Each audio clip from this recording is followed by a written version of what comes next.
ज़ाविया P Q R का नासिब खींचिए। यहाँ एक ज़ाविया दिया हुआ है पी क्यू आर। अब इस ज़ाविये का नासिब खींचना है तो सबसे पहले प्रकार में मुनासिब फ़ासला अंदाज से फ़ासला लेकर प्रकार की नोक नुक्ता क्यू पर रखेंगे और ख़त पी क्यू पर एक कॉस बनाएंगे।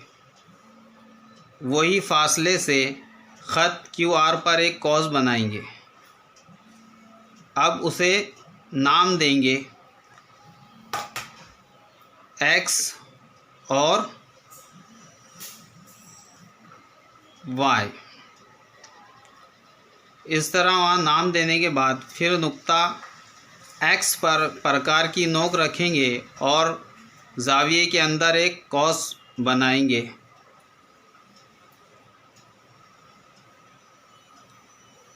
फिर नुक्ता वाई पर रखकर एक कॉस बनाएंगे जो उसको किता करेगा, काटेगा,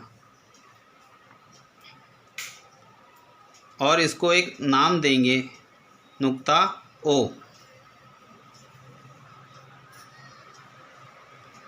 अब नुक्ता ओ और क्यू को नाप पट्टी की मदद से हम मिलाएंगे।